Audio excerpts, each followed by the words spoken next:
Assalamualaikum warahmatullahi wabarakatuh. Halo teman-teman semuanya.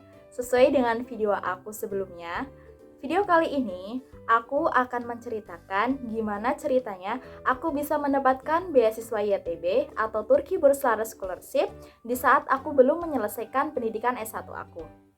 Jika teman-teman bertanya kepada awardee dari berbagai beasiswa, entah beasiswa Max, beasiswa YTB, dan beasiswa lainnya, tentu teman-teman semua akan mendapatkan cerita yang berbeda-beda dari awardee tersebut. Karena mereka memiliki perjuangan dan ceritanya masing-masing. Dan inilah ceritaku. Sedikit informasi bagi teman-teman, aku masuk S1 di IPB pada tahun 2017. Yang notabene S1 hanya membutuhkan waktu 4 tahun untuk menyelesaikannya. Tapi qadarullah, aku membutuhkan waktu yang lebih banyak untuk menyelesaikan S1 aku. Mungkin dalam hitungan manusia, aku terhitung terlambat lulus gitu ya, karena aku harus menghabiskan waktu 5 tahun. Tetapi, kata Allah, ini waktu yang paling tepat bagi aku untuk lulus dari S1. Jadi teman-teman, saat itu aku melakukan penelitian, tapi kodarullahnya ada step yang gagal, jadi aku harus mengulang penelitian aku kembali. Dan aku baru selesai penelitian pada awal Desember tahun 2021 gitu ya. Dan jika teman-teman bertanya kapan memiliki niat untuk melanjutkan S2 di Turki gitu ya, jawabannya adalah di tahun 2021 gitu. Dan ketika ditanya berapa lama persiapan untuk mempersiapkan berkas, jawaban aku adalah sebenarnya kembali kepada orangnya masing-masing. Tapi untuk aku sendiri, sebenarnya aku sudah mempersiapkan satu berkas dari tahun 2021, tepatnya di bulan Mei, yaitu berkas LOI, di mana LOI di YTB ini mencakup personal statement dan juga research plan. Tapi yang aku buat di Mei 2021 hanyalah personal statement saja teman-teman gitu ya. Dan di saat aku telah menyelesaikan personal statement di bulan Mei 2021 itu, aku tidak lagi menyentuh sama sekali sampai penelitian aku selesai teman-teman. Jadi setelah penelitian aku selesai, baru aku memulai kembali untuk mengoreksi sedikit demi sedikit LOI aku. Oh, ini terlalu muter-muter, oh kayaknya ini kalimatnya tidak menarik atau kurang jelas seperti itu. Jadi aku memperbaikinya sedikit demi sedikit gitu ya. Dan jika ditanya berapa lama persiapannya gitu ya, sebenarnya untuk melengkapi seluruh berkas pendaftaran di akun TBBS, mungkin ada awardee yang hanya cukup membutuhkan waktu 3 hari bisa selesai, 1 minggu seperti itu ya. Dan apa sih yang mau kita upload di syarat pendaftaran itu? Tentunya adalah CV dan portofolio yang mumpuni, teman-teman.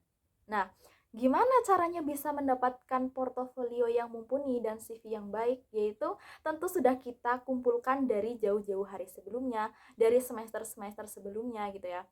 Jadi apa sih teman-teman sudah mengikuti volunteer apa, kegiatan apa, prestasi baik akademik maupun non-akademik yang teman-teman sudah pernah raih di semester-semester sebelumnya, itu yang akan menjadikan CV dan portofolio teman-teman akan terlihat menarik.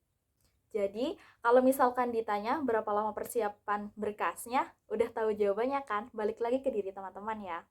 Dan waktu itu aku ingat banget pendaftaran YTB itu dibuka tanggal 10 Januari dan aku sudah membuat akun di tanggal 7 Januari. Jadi untuk mengisi apa namanya? Data diri seperti itu tidak harus di saat pendaftarannya dibuka. Jadi teman-teman bisa mencicil terlebih dahulu. Dan saat itu di bulan Januari aku belum mengolah data hasil penelitian, aku juga belum membuat LOI final untuk aku upload, dan aku juga belum membuat research plan. Dan gak berasa teman-teman, waktu terus berjalan sampai waktu itu di tanggal 14 Februari aku belum menyelesaikan research plan. Dan di tanggal itu juga aku dinyatakan terinfeksi COVID-19. Dan waktu itu gejalanya cukup berat, aku sampai sesak nafas selama 5 hari. Kemudian aku mengalami demam yang tidak memungkinkan untuk aku membuat research plan pada saat itu. Dan waktu itu karena sudah tanggal 19, mau tidak mau aku tidak mau menyia-nyiakan personal statement yang sudah aku buat dari tahun lalu. Jadi dari 19 Februari di sore hari aku benar-benar fokus untuk membaca jurnal, kemudian menyusun research plan sebaik mungkin sesuai yang aku bisa gitu. Dan alhamdulillah pada tanggal 20 Februari di pagi hari aku menyelesaikan research plan aku. Jadi ketika ditanya berapa lama waktu yang dibutuhkan untuk membuat research plan, jawaban aku adalah 1 malam. Seperti membuat candi Prambanan gitu ya. Wow! Dan di saat aku mencoba untuk upload, ternyata websitenya error teman-teman. Jadi sudah panik dong. Udah semua berkas sudah selesai, tetapi ketika saat submit benar-benar tidak ada yang bisa aku lakukan karena websitenya error.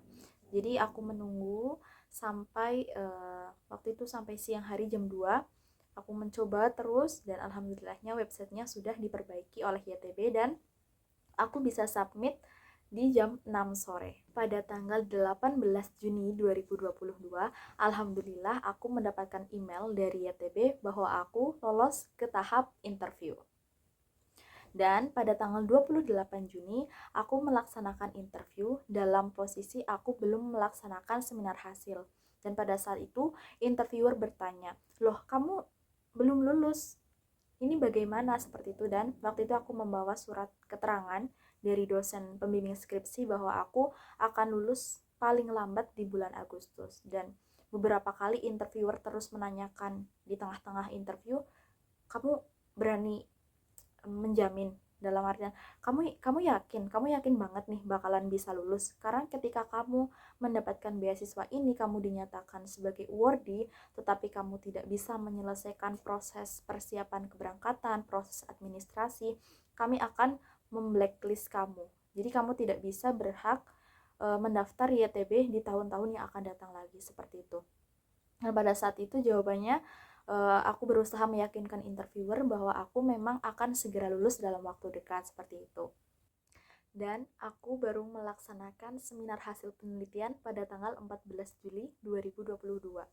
Jadi 2 minggu setelah interview aku baru melaksanakan seminar hasil dan aku melaksanakan sidang skripsi pada tanggal 12 Agustus 2022. Dan yang menariknya itu di sini teman-teman. Jadi waktu itu tanggal 12 Agustus dini hari, di saat aku masih belajar untuk mempersiapkan sidang skripsi, pada jam 2 dini hari aku mendapatkan notifikasi email. Dan saat aku buka ternyata adalah email dari YTB yang menyatakan bahwa aku diterima menjadi awardee beasiswa ini.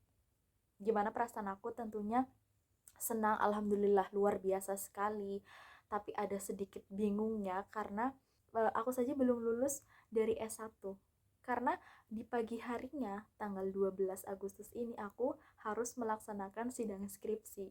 Baru jika aku lulus sidang ini ya aku akan selesai S1-nya, kalau tidak aku harus ujian ulang, harus sidang ulang, seperti itu. Jadi waktu itu gimana perasaannya, campur aduk luar biasa gitu ya.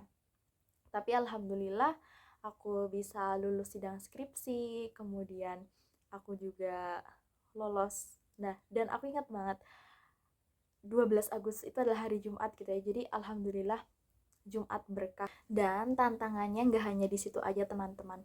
Karena aku harus mengurus administrasi pemberangkatan, mulai dari visa dan lain sebagainya, di mana visa ini membutuhkan ijazah atau SKL.